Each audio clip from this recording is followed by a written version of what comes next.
Pour bien s'entendre, il faut bien s'écouter. Rendez-vous sur M, la petite radio du Grand Maghreb.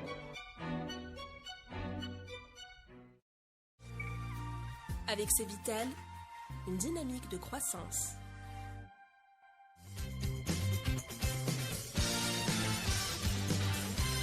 Amis auditeurs de Radio M, bonjour. Nous avons le plaisir de retrouver donc un lundi sur deux, cette fois-ci le lundi, nos amis du Café des experts économiques. Mourad Goumiri, bonjour. Sakhir, bonjour. Farhat Etali, bonjour. Tout va bien? Sous la pluie, retrouvé? Tant mieux. Hein, dans les pluies en hors saison. C'est galvanisant quand même, le froid. C'est pas le montagnard qui est Farhat Etali qui va me contredire, n'est-ce pas? C'est galvanisant. Le froid, pas la chaleur. Par la chaleur, absolument, la chaleur humaine notamment. Alors, nous allons traiter dans ce numéro d'une actualité un peu plus globale que celle que nous avons eu à traiter les deux derniers numéros. Nous allons parler de la réaction des Algériens face à la conjoncture et face à on va dire leur situation sociale. Le Hirak a mis entre parenthèses finalement la question sociale pendant plusieurs mois. Depuis la rentrée, on a noté une recrudescence des mouvements de grève, des préavis qui ont touché le secteur bancaire, le secteur pétrolier. Il y a eu des grèves dans le secteur de l'éducation, chez les praticiens de la santé. Il y a d'autres mots d'ordre de grève qui circulent dans différentes entreprises publiques et dans le secteur public. Est-ce que les Algériens n'ont pas décidé finalement de poursuivre la lutte politique sur le terrain social en se disant qu'après tout, il n'y avait pas de raison de continuer à faire le sacrifice de reporter leurs revendications sociales, sachant que le pouvoir d'achat est en train de diminuer, l'inflation étant en train de grignoter des points. Donc la question c'est la suivante, est-ce que vous vous attendez à un scénario de ce type-là, de plus en plus ascendant dans les grèves sociales? Mourad? Il faut savoir qu'en économie, il y a des cycles. Et donc, les premières décisions ou les déséquilibres initiaux, après un cycle, vont apparaître. Donc, à un moment donné, rappelez-vous qu'on nous reprochait d'avoir dit l'inflation va être de chiffres, etc., etc. Et le gouvernement, et puis quelques experts, notamment tes amis, ont dit non, on a un bon taux d'inflation proche, etc., etc. Mes amis ont dit ça? Oui, ils ont écrit même.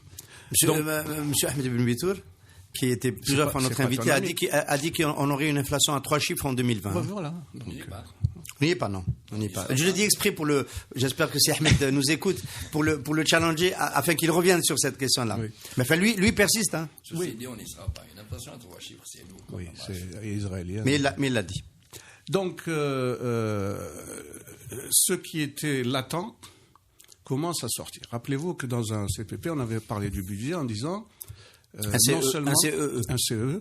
Non seulement on ne pourra pas faire de grandes économies, mais on avait ajouté, je crois que c'est moi qui avais dit, il faut s'attendre à ce que le budget de fonctionnement augmente. Parce qu'il va y avoir des revendications sociales, notamment dans le secteur public et parapublic, et il faudra bien les budgétiser. D'ailleurs, je ne sais pas comment ils vont faire. Parce que, par exemple, si ce qui a été dit pour les magistrats est vrai, il va falloir revoir en cours de route le budget du ministère de la Justice. Et pour toutes les autres administrations, etc., quand vous avez l'éducation nationale, c'est très lourd. C'est très lourd. La moindre augmentation, même de 2%, 3%, va se traduire par une révision. Donc c'est une loi de finances qui est à cheval un peu entre les deux années. Et cette effervescence, on ne peut pas appeler ça une effervescence des travailleurs d'une manière générale, va certainement il y a un effet d'entraînement. Quand un secteur, par exemple, obtient, après grève, tous les autres secteurs vont faire la même chose. Pourquoi pas nous? Et le moment est propice. Quand vous avez un gouvernement faible, plus ou moins qui n'a pas de légitimité, etc., c'est le moment. Et en avant, tout le monde va demander une correction d'autant que... Et donc le pronostic, c'est que ça va continuer. Ah, tout à fait. Non seulement ça va continuer, mais ça va s'élargir à tous les secteurs qui, pour l'instant, j'ai vu au niveau des assurances, au niveau des banques, etc. Bon, ce sont des entreprises publiques, économiques, certes, mais quand même... Ils vont faire tache d'huile et les autres secteurs vont s'agréger, et notamment les secteurs sensibles. Je pense à l'armée, je pense à la police.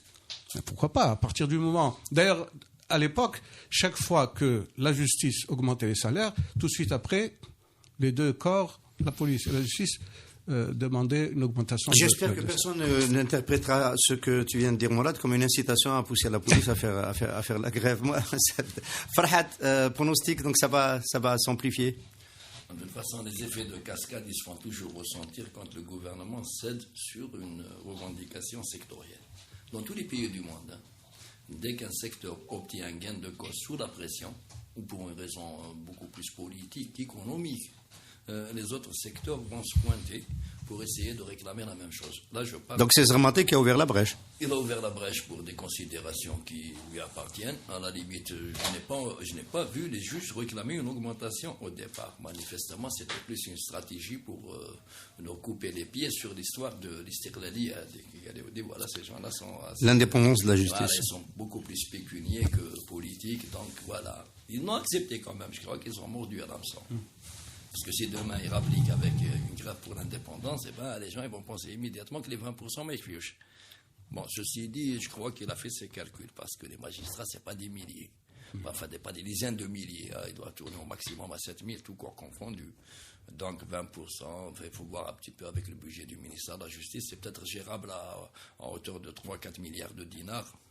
Quand on voit qu'on a mobilisé 40 milliards de dinars pour les élections, donc il y a un chapitre dans le budget de fonctionnement de l'État qu'ils appellent les divers. Que le divers, il représente grosso modo 10% du budget de l'État chaque exercice. Il y a à boire et à manger. C'est colossal. Voilà, donc et il n'est pas déglobalisé. Voilà, il y a de quoi voir venir. C'est la caisse noire du gouvernement. En quelque sorte. Mais maintenant, les autres secteurs qui vont se pointer, qui ont des effectifs autrement plus consistants. L'éducation nationale. L'éducation, l'enseignement supérieur et la santé. La santé. Tout ce bon monde-là additionné tourne autour d'1 million de fonctionnaires. Sans les corps communs. Parce que si nous avons l'école commune, ça va tourner à peu près 1,2 million. Et là, une augmentation de 10%, on va la sentir passer. Exact. Parce que le budget à l'éducation, par exemple, les 7 milliards de dollars, c'est 80% salaire. Hein. Le reste qui m'a la maintenance des écoles et tout ça, c'est d'autres budgets sectoriels donc qui n'ont rien à voir avec l'éducation nationale. Ils ne sont pas inscrits à l'intérieur. Les PCD, les plans communaux. Donc, ça risque de mal tourner. Nous, quand il pointe au gars. Mais bon. C'est pas le cas en ce moment. On peut préciser quand même que la CSA, Confédération des syndicats autonomes, qui est le principal syndicat ou confédération de syndicats, n'a pas mis les revendications salariales en tête de ces revendications. Ce matin dans le mot d'ordre du 28 septembre. Ah, d'accord. Dans le mot d'ordre de grève du 28 octobre. Du 28 octobre. Les banques, c'est le secteur économique, qu'il soit public ou privé. Donc, ça n'aura pas d'incidence directe sur le budget de l'État.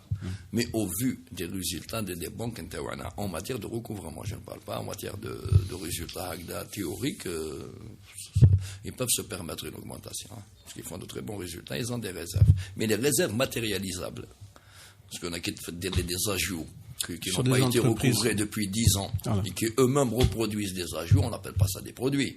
Il y a un problème de recapitalisation, mais en même temps, il y a des TCR qui ne pourraient pas lire d'envie ni la Citibank. Ah oui. De beaux TCR, mais quand on jette un coup d'œil sur les comptes de bilan, c'est la bérésine. Pour augmenter les employés de ce secteur. Et les oubliés de cette frénésie de réclamation, c'est le secteur économique privé, qui représente 90% des salariés du secteur économique, et le secteur économique public, bien sûr. Donc, ils n'auront strictement aucun moyen de pression. Maintenant, j'ai des moyens de pression sur le gouvernement. En ce moment, les autorités, elles ont peur des fonctionnaires. Parce que c'est eux qui peuvent gripper la machine administrative et politique du pays. L'économie, à la limite, pour le... Ils sont déjà à l'arrêt du fait de l'emprisonnement des chefs d'entreprise, en partie. Même pour le public, ils sont à l'arrêt depuis la mort d'Abomdien, on peut dire. C'est pratiquement, ils font tourner des salaires. Donc, à la limite, même s'ils font grève, ça tombe bien. Il y a quand même le secteur pétrolier dans le lot. Hein. Alors, c'est un problème. C'est sensible. Je suis pour l'augmentation dans le secteur pétrolier à condition de diviser les effectifs par 3. Voilà. Avec 2 fois les effectifs d'Aramco pour 10 fois moins de réserves, 26 fois moins de réserves et 10 fois moins de production. On en avait parlé pour l'Algérie. C'est un peu fort quand même. 128 000 salariés à Sabi. On a un petit million de barils. En dessous, là, tu es... On est en dessous maintenant. Non, mais à la limite, même le million, qui hachem, yani, باش تجيب les 128 000 personnes qui يشربوا بالمغرف ما يكفيش. Donc, on devrait rationaliser avant de parler augmentation dans ce secteur. Oui. D'autant que il faut aussi ajouter, encore une fois, on sent, c'est pas encore quantifiable, que le pouvoir d'achat s'érode. Le pouvoir d'achat s'érode sur le marché, fruits, légumes, enfin tout ce qui est... C'est les services qui ont augmenté le plus. C'est les services qui ont augmenté le plus. On attend l'étude de l'ONS qui nous le précisera, voilà. Mais ça c'est moins visible parce que tu fais pas le marché pour chez toi, je suppose. Qui ont augmenté le plus. Ah, le plus, d'accord. Mais les prix ont augmenté. Bon, c'est vrai qu'il y a eu le phénomène Talmolo, chaque fois qu'il y a une fête, les prix grimpent, le navet à 400 dinars, bon, c'est de la folie furieuse, mais enfin, ça c'est un épiphénomène. Mais là, tendanciellement, on sent viande blanche, viande rouge, les œufs, etc. Les œufs sont à 400 dinars. Donc, il y a une érosion du pouvoir d'achat et toutes les entreprises, en tous les cas organisées et syndiquées, vont profiter, en quelque sorte, je m'excuse du terme, de cette situation pour dire, nous aussi, on veut notre part. D'autant que ça a été déclenché. Quand le mouton de Panurge, quand quelqu'un démarre, eh ben, tout le monde doit aller avec lui et demander plus et plus et plus, sans qu'en contrepartie, il y ait une rentabilité. Parce que quand il dit le secteur bancaire, effectivement, le secteur bancaire, quand on voit ses résultats, ils sont fermés, mais ce sont des résultats construits sur rien du tout. La preuve, la Banque centrale, qui est quand même doit contrôler. Ah, le régulateur voilà, la Banque centrale dit je suis inquiet par les défauts au niveau des banques. C'est-à-dire qu'en fait, l'argent qui est prêté à des entreprises ne revient pas. J'ai vu ce matin, hier, un article où on dit attention, on va donner aux jeunes, on va reprendre l'ANSEJ, on va reprendre GDA, on va effacer. Tu m'offres avec cette sortie sur l'ANSEJ la possibilité d'enchaîner sur la conjoncture. Est-ce que l'attitude du gouvernement, vous pensez qu'elle est plus vis-à-vis de ces revendications sociales qui montent, imprégnées par la conjoncture électorale et donc tendance à faire des promesses, ou est-ce que vous pensez que le gouvernement est, de ce qu'il a dit jusqu'à maintenant face à ces revendications, plutôt responsable? Théoriquement, ce gouvernement n'est pas impliqué dans les résultats des élections. Donc s'il fait des cadeaux, comme il y a 5 candidats, bon, certains auraient tendance à dire que c'est les mêmes. Comme on dit Haj Moussa, Moussa Haj, mais la réalité, que ce n'est pas les mêmes. Donc il ne va pas faire de cadeaux pour 5 candidats, alors qu'au sein du gouvernement, chacun a sa petite vision des choses et son petit candidat qui n'est pas censé profiter de cette avance, à moins que pour qu'ils viennent voter. Mais là, ça ne tient pas la route aussi. Le gouvernement, avec les magistrats, il a cru changer le cap d'une revendication à l'origine factice, en mettant sur la table des espèces sonnantes et trébuchantes. C'était juste pour dire, voilà, ces gens-là, ce qu'ils vous ont dit, c'est du pipeau, c'est tout. Mais maintenant, ça attise les apités d'autres. Je ne pense pas que le gouvernement ira jusqu'à discuter avec tout ce bon monde des augmentations dans l'immédiat. Parce que si on additionne toutes les revendications de tout ce bon monde, on est parti pour 7-8 milliards de dollars. Et 1000 milliards de dinars, c'est l'imprimante. D'où déjà le déficit actuel. Le gouvernement, contrairement à ce qu'il prétendait en juin, renoncer au recours au financement non conventionnel. C'est ce qu'avait dit le Premier ministre. Bon, même ceci dit, c'est du baratin. À l'époque, on avait dit que c'était du baratin. Quand on a un trou, on a un trou. Donc, on trouve de l'argent ou on crée de l'argent. Donc, ils vont revenir. Mais imagine, ils y d'où. Enfin, officiellement, c'est toujours pas dit qu'ils reviennent. Si, le ministre des Finances l'a dit. Non, je m'en fiche de ce qu'ils disent. À l'époque, je l'avais dit, je le redis. Il me dit, 1600 milliards de dinars. Ni plus ni moins, c'est aussi simple que ça. Mais maintenant, si on rajoute des augmentations, je suis curieux de savoir. Donc, le gouvernement n'a pas les moyens de cette politique. Surtout s'il prépare maintenant une bombe pour le prochain gouvernement.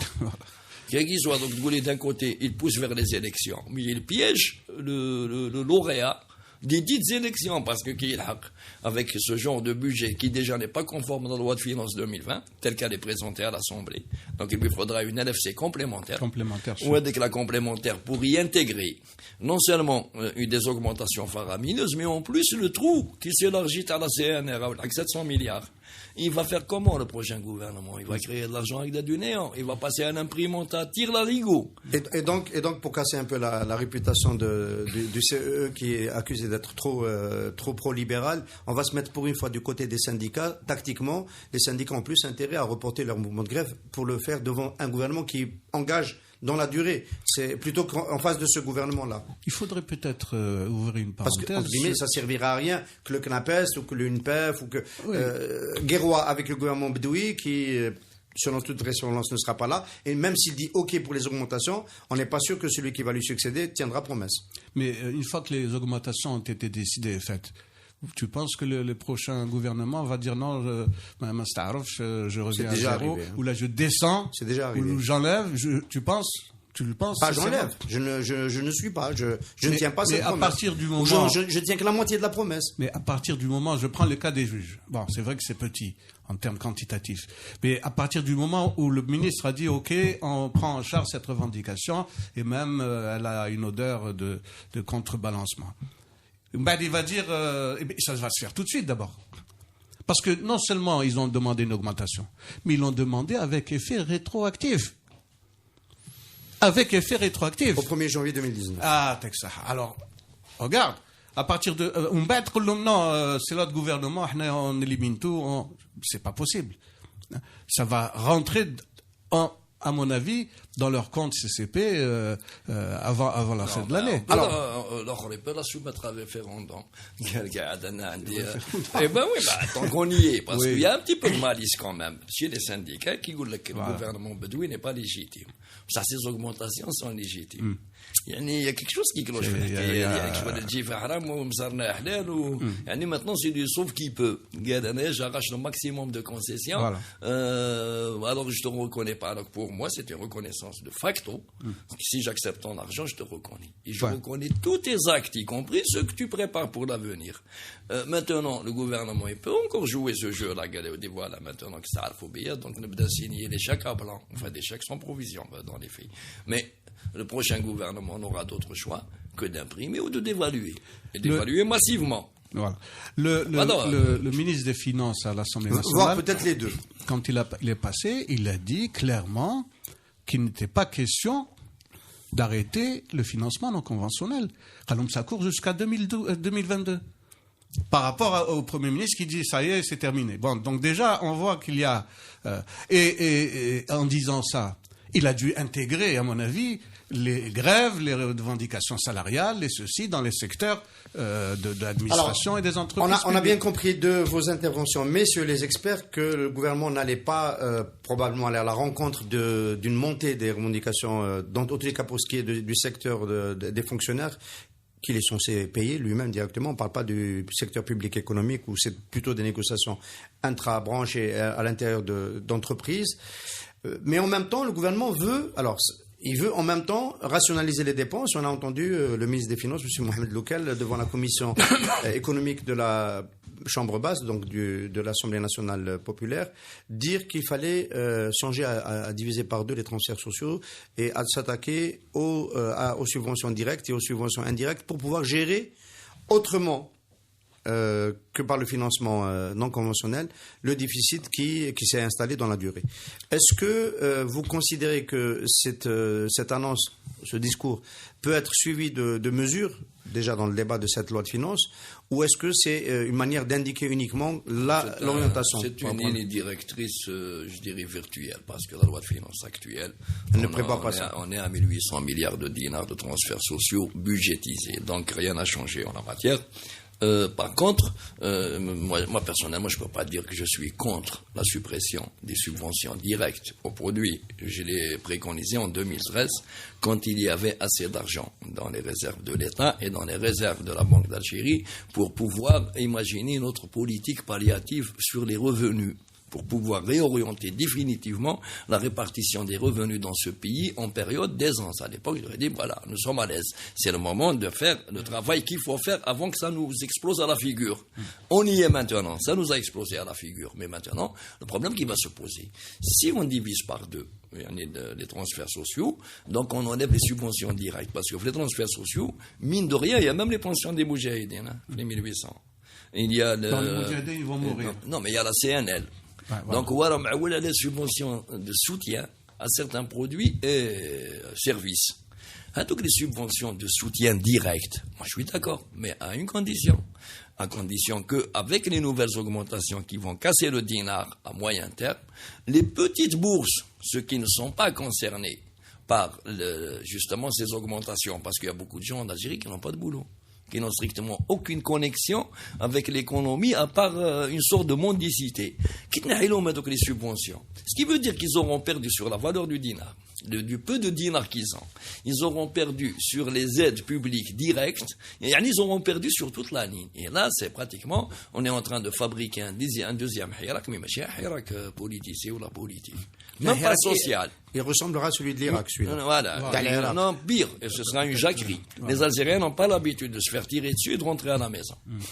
Parce que l'Irak, c'est à la première balle, de la suite des événements, donc il faudrait peut-être penser à une refonte globale de l'économie, de manière à ce que les petits revenus ne soient pas des revenus de misère, les sans revenus ne soient pas dans une misère totale, et les sacrifices soient faits par ceux qui justement en profitent. Alors, si nous passons en 2020, juste une information pour nos amis auditeurs, si nous passons en 2020 comme nous le souhaitons, nous attendons un signe de notre sponsor qui n'arrive toujours pas, pour passer en hebdomadaire, on consacrera une émission sur la réforme de la subvention. On avait déjà ébauché une émission de la sorte. Il y a ces propositions qui sont sur la table. Monsieur Loukal a parlé d'un appui en conseil, un appui de la Banque mondiale et du FMI sur la réforme du système des subventions.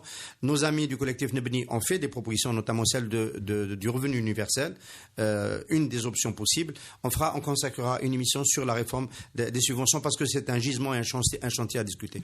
Le discours du ministre, il est vertueux. Le discours du ministre, il est vertueux. Je m'attaque aux subventions. Ce n'est pas le cas du ministre. Je m'attaque au système de subvention qui est gaspilleur de ressources, c'est l'ex-gouverneur de la Banque d'Algérie. Qui est gaspilleur de ressources. C'est surtout un ex-président de la BEA. La totale. La totale. Qui est gaspilleur de ressources, qui ne va pas directement aux concernés, etc., etc. Donc c'est un discours. Mais quand on est un homme politique, en même temps que le discours, il faut avoir les instruments et les moyens. S'il y a un décalage entre le discours et les instruments et les moyens, ça devient fumeux. C'est quoi? À qui s'adresse? À la représentation nationale qui, le 12 décembre, va disparaître? D'ailleurs, il paraît, d'après ce que j'ai vu à la télévision, qu'il y avait très peu de monde.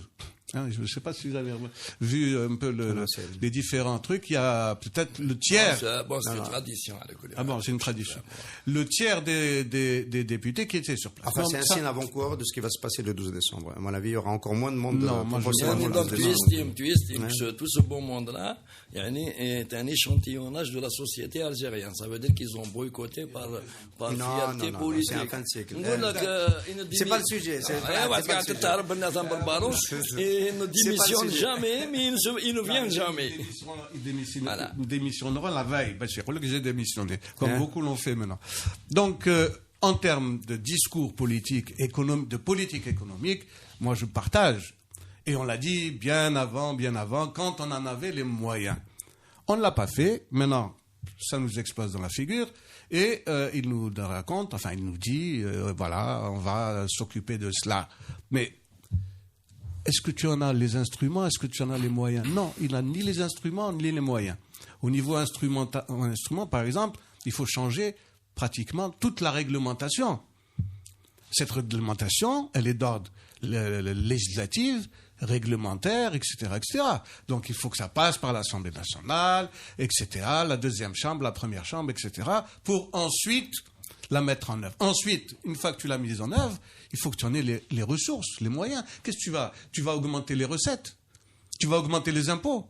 Comment? Alors, est-ce qu'on va essayer de comprendre pourquoi le ministre des Finances a eu ses propos entre guillemets vertueux comme tu les as décrits, Mourad, est-ce que c'est pas une manière de dire aux Algériens, les candidats du c'est l'avenir, s'il y en a qui vous font des promesses comme quoi ils vont vous inonder d'augmentation et de soutien la vérité c'est qu'en fait il faudra plutôt réduire les dépenses, en tous les cas réformer le système. C'est une transition pour parler du programme des candidats sur cette question-là, sur ce qu'on a entendu, le noyau dur économique des candidats. C'est une question qui a été évitée.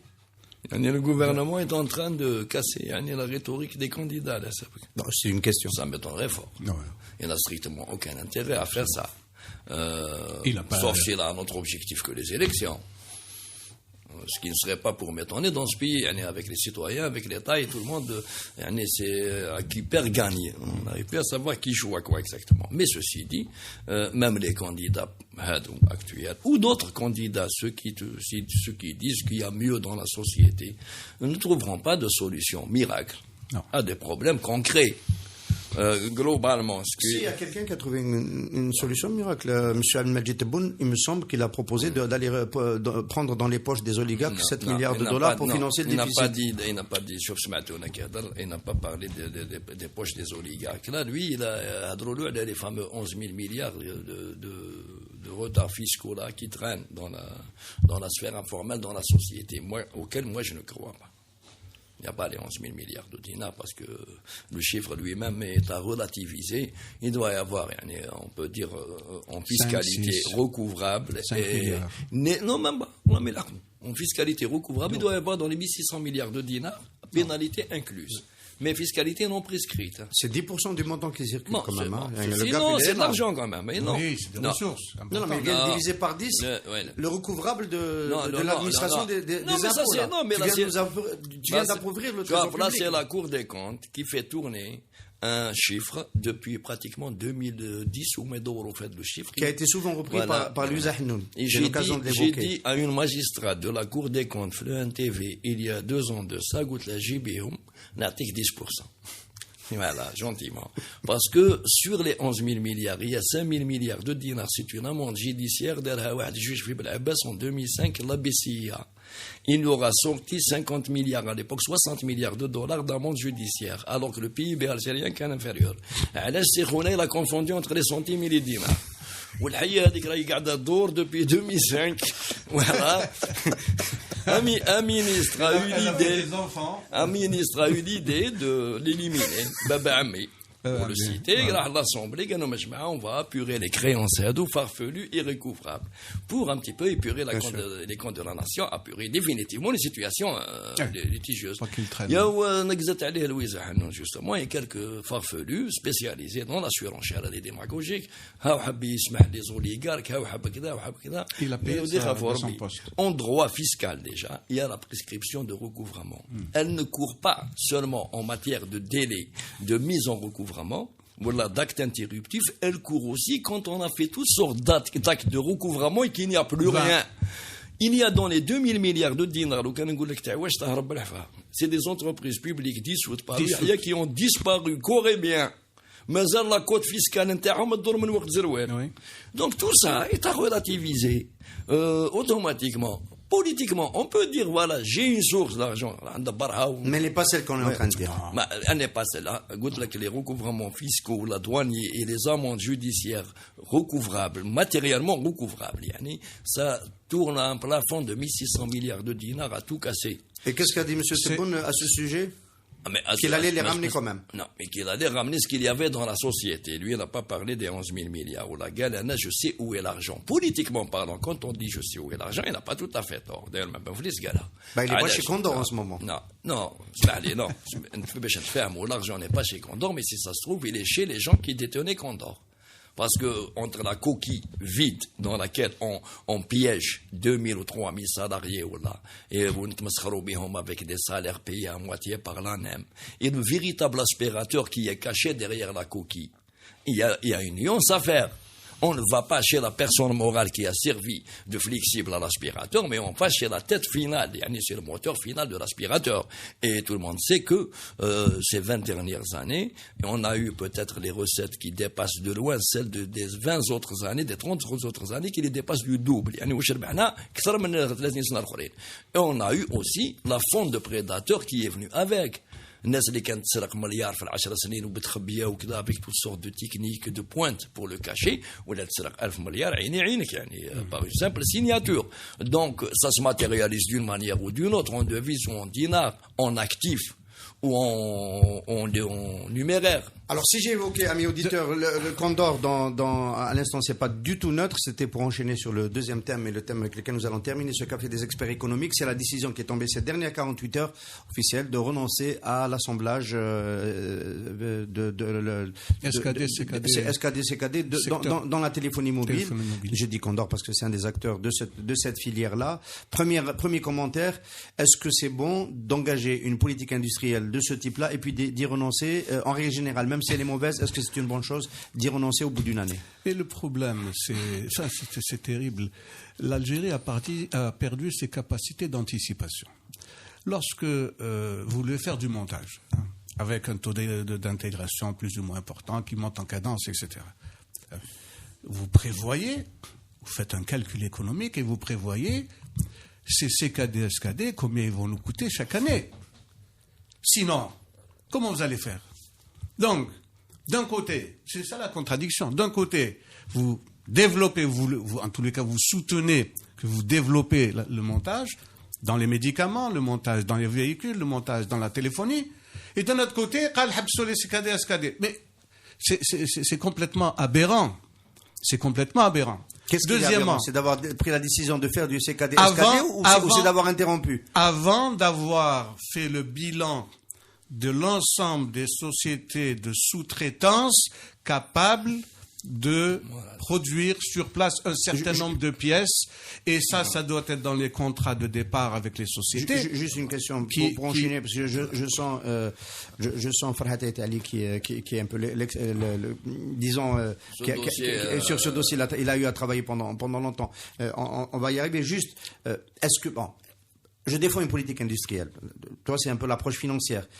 Moi, je suis sous-traitant, je ne vais pas développer une activité de sous-traitance d'une industrie qui n'est pas en place, qui n'existe pas. Si on importe des produits blancs, si on importe des téléphones montés déjà, finis, en produit fini, quel intérêt j'ai à produire des coquilles ou à produire des filaments si l'industrie n'est pas là? Donc, il fallait commencer par imposer le CKD, SKD. Mais ce que je suis en train de dire, qu'il faut avoir une vision globale. Tu parles d'un gouvernement. Pardon? Tu parles d'un gouvernement. Là, on parle d'un gang. À l'époque, c'était un gang qui avait monté ça. Donc, c'est pas en 2019 que je vais revenir discuter d'une fausse politique que j'avais traitée à l'époque.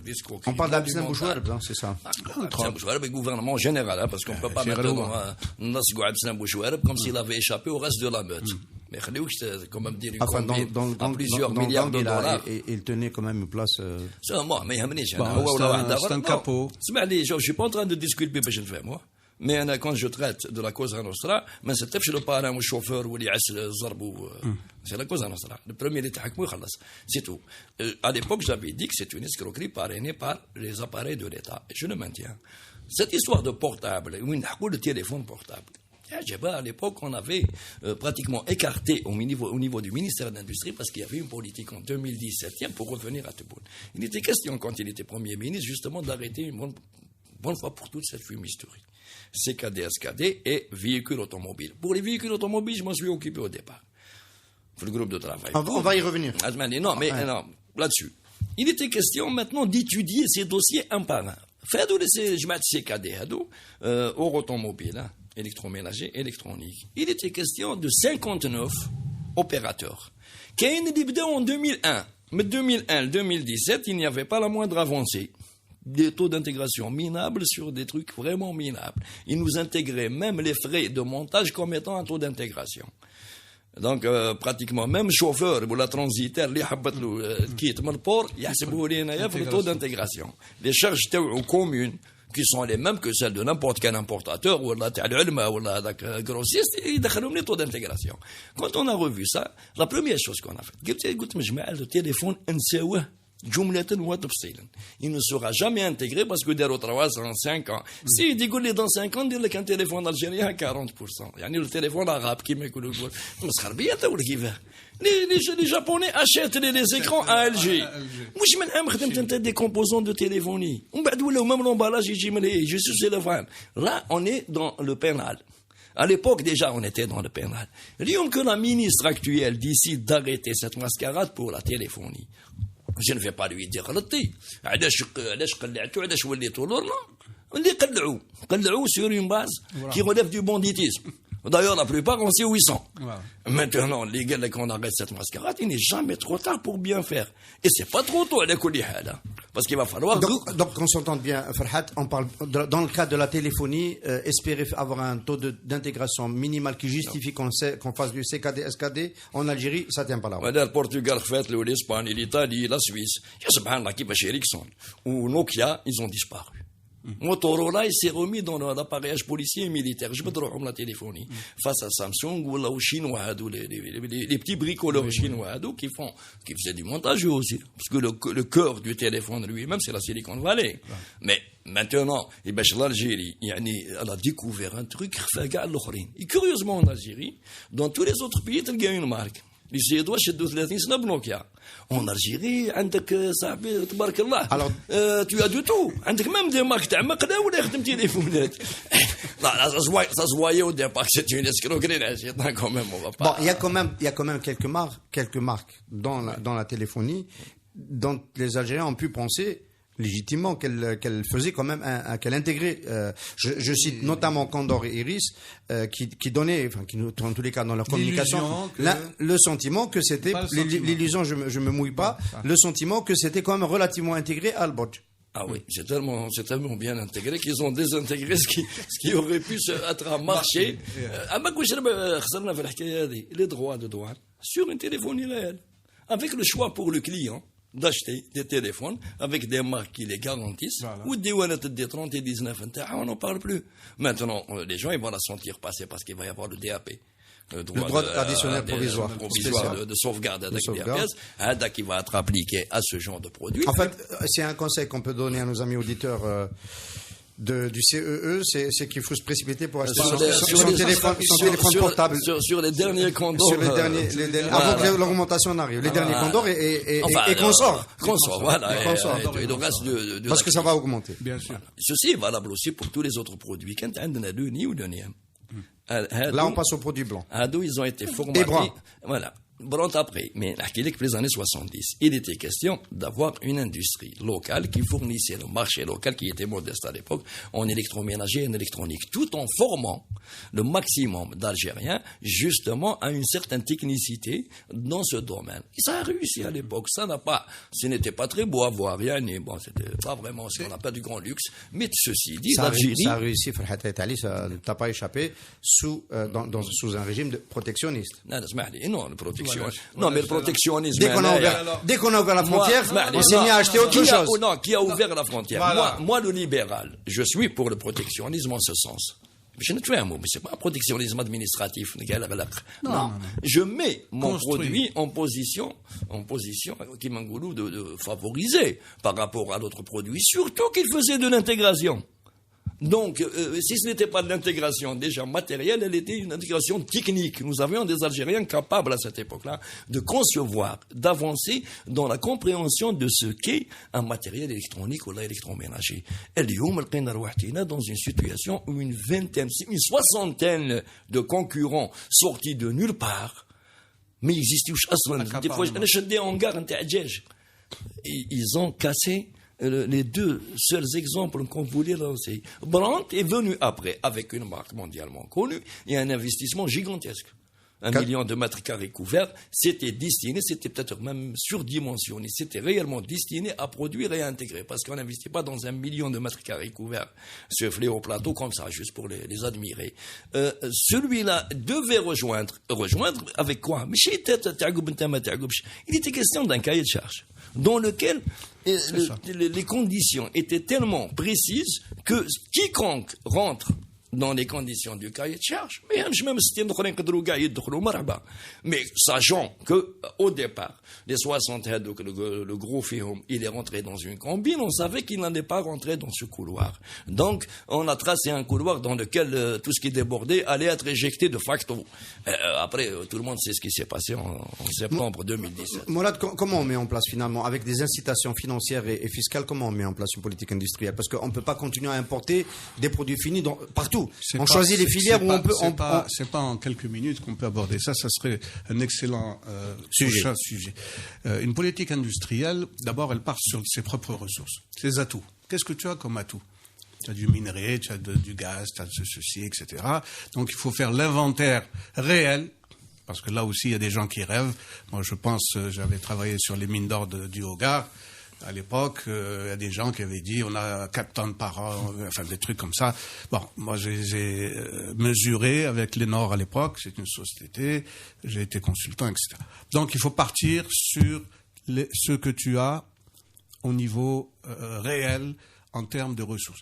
Plus les ressources humaines. Ah oui, il a parlé de formation, les métiers, les ceci, les cela. Il faut complètement revoir le système de formation professionnelle. Il faut complètement revoir le système de formation tout court, de manière à faire les jonctions positives entre ton plan, ton programme et les ressources que tu as. Le reste, la différence, eh ben, tu l'amènes de l'étranger.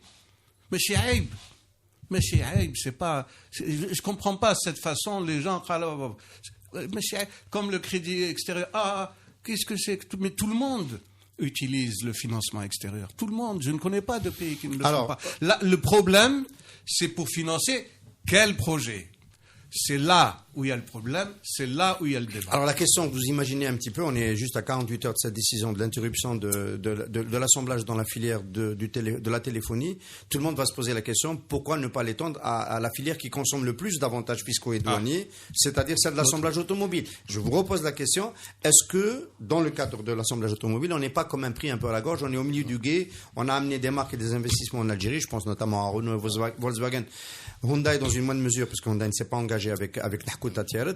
Est-ce qu'on n'est pas au milieu du gué? J'ai dû oublier Peugeot d'ailleurs, qui est en phase de développement de son projet. Est-ce que raisonnablement on peut interrompre une politique qu'on vient d'engager et qui n'a pas donné tous ces résultats? Moi, on ne donnera jamais de résultats. La politique, c'est la même chose que pour les SKD et CKD. La politique montage automobile, au départ, ils ont dragué Renault en lui donnant des conditions draconiennes où ils les avaient posées pour ne pas venir. Plus il posait de conditions, plus je m'aille. Ça, je pars du cas Renault, qui était la première arnaque dénommée industrie automobile algérienne. Il n'y aura jamais d'industrie Renault-Algérie sous cet angle-là. S'il y a peut-être dans le futur Renault un autre, ça sera étudié dans un autre canevas, même pas avec cette unité. Elle n'atteindra jamais ce qu'ils nous ont prétendu qu'elle atteindrait un jour. C'est-à-dire un taux d'intégration de 40%. Zéro, c'est de l'importation déguisée. Voilà. Maintenant, certains malins ont trouvé que de toute façon Renault promet d'autres malins ont greffé leur propre combine là-dessus. Maintenant, on a ramené des investisseurs étrangers. Volkswagen était à 5%, Hyundai n'a pas 0,001 Kia, c'est la même chose. Ces gens-là, c'est des vendeurs. On leur a proposé une autre formule pour vendre. Je sais pas quoi. Mais sinon, ils ne sont pas impliqués, donc ce n'est pas un investisseur. Donc, Farhat Aitali, tu recommandes d'arrêter aussi de revenir à l'importation? Oui. Non. Si on veut un projet réel, on a l'exemple du Maroc, mais je ne comprends pas. Si on ne peut pas avoir une entreprise d'automobile, de construction automobile, qui ne commence pas par la presse, par les soudures, pourquoi Tebboune n'a pas réussi à arrêter ça pendant les combien 3 mois, 4 mois, 5 mois qu'il a... Je ne vais pas là pour défendre Tebboune. Ce dossier-là lui avait coûté justement ce poste-là en partie. Voilà. Il n'avait pas réussi à arrêter. Quand il avait fait le travail que j'avais fait en grosse partie, il y avait Mahjoub Bedda qui était ministre à l'époque, qui est en prison, qui est manifestement qu'un on ne sait plus pourquoi les gens vont en prison. Tout le monde ne va pas pour de vraies raisons. On ne sait plus. La relation, ça consistait à refaire les cahiers de charge. Il était question d'arrêter la mascarade. Et il était question aussi de soumettre des décrets exécutifs, le Premier ministre de l'époque, des projets de décrets exécutifs qu'on avait conçus pour qu'on arrête cette atmosphère. On arrête de faire quoi? Non. Ma question c'est, on arrête de faire quoi? Pour faire quoi? Face à la catastrophe, le néant khair. Allez, pour faire quoi? Qu'est-ce qui condamne l'Algérie à faire une fausse industrie automobile juste parce qu'elle ne peut pas en avoir une vraie? Dès qu'il y a des fausses, ce n'est pas une industrie. Voilà. Donc, qu'on a importé des concessionnaires, ils nous payaient les droits de douane, ils nous payaient. Et il y a aussi réseau de distribution. Il y a aussi un réseau qui employait plus de gens que Hadou. Oui. Si je parle de Renault, tiens, pour nous industrialiser. S'il y a une boîte qui avait fait de la surfacturation à mort quand elle importait, c'est bien Renault. Renault a trouvé le moyen, durant un exercice le plus lourd d'importation de véhicules en Algérie, dans lequel Renault était le premier importateur en 2012. Il avait trouvé le moyen pour 1,2 milliard d'importation de déclarer un bénéfice de 160 millions de dinars. Les chiffres, moi, je ne les invente pas. Alors que d'autres, pour 40, 50 milliards qui m'affordent, même les multimarques, ils déclaraient jusqu'à 9 milliards de dinars de bénéfices. Maintenant, quand on vient me dire, on vient ici pour aider l'Algérie à se développer, je sais où je vais. Mais maintenant, je ne peux même pas accuser Renault parce que quiconque trouve un pays en jachère politique, morale et technique, évidemment. Mais maintenant, cette industrie-là, si on l'arrête demain, je préfère récupérer les droits de douane sur le port et avoir le choix du véhicule et avoir de meilleurs prix. Parce que quand les droits de douane sont lourds, la surfacturation ne rapporte rien. Je crois qu'avec les salaires algériens, la moyenne salariale, c'est $300. Avec $300, je défie quiconque dans n'importe quel pays au monde de posséder un véhicule. Le seul pays au monde où les gens estiment qu'avec $300, on a le droit de posséder un véhicule, c'est en Algérie. Là, c'est une question de philosophie de la vie, c'est une déviance intellectuelle qu'il faudra corriger. Les Algériens sont suréquipés en automobile, oui. Et surtout, revenir sur les politiques publiques en matière de transport. Oui, bien sûr. Sinon, on va vous accuser de vouloir... Si tu n'as pas une politique publique de transport urbain, collectif, les gens vont aller à la voiture. C'est tout. Donc, ces politiques publiques, maintenant, on voit leurs limites. On a tout fait pour que les gens achètent des véhicules. Rappelle-toi, les fameuses primes qu'on avait données aux fonctionnaires, etc. Elles se sont tous transformées en 4x4, en véhicules, etc. Y compris les petits salaires dont ils parlent, les enseignants, etc. Avec cette prime-là, ils ont tous acheté les Kyokyo, les voitures, je ne sais pas d'où elles sortent, etc. Voilà le manque de vision, le manque de stratégie en matière industrielle. Voilà. Nous arrivons à la fin merci Mourad Goumeri, merci Farhat Aïtali. Nous arrivons à la fin de cette émission. On va laisser quand même une question de sondage à nos amis auditeurs du cercle du Café des Experts Éco. Pour la prochaine émission, nous on hésite beaucoup à Radio M à prendre au sérieux la campagne électorale et les candidats. C'est une réalité. Notre public, on a posé la question, est-ce que vous voulez écouter les candidats sur Radio M? Pour la plupart, ils se sont exprimés contre. Parce qu'ils considèrent qu'ils ont où aller parler. Et donc, et le point de vue du mouvement populaire n'existe pas sur les chaînes où ils vont parler. Et donc, ça ne sert à rien de les recevoir ici. On n'a pas encore tranché. La question, c'est est-ce qu'il faudra parler de leur programme économique dans dans le Café des Experts Éco? Je vous laisse répondre sur nos différents réseaux sociaux, sur Facebook et sur les autres réseaux sociaux. On en tiendra compte pour notre thématique des prochaines émissions. Merci, messieurs. Avec plaisir. Merci.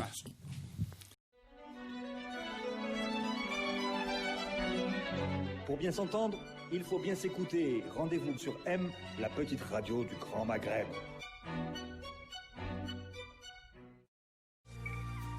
Avec Cevitel, une dynamique de croissance.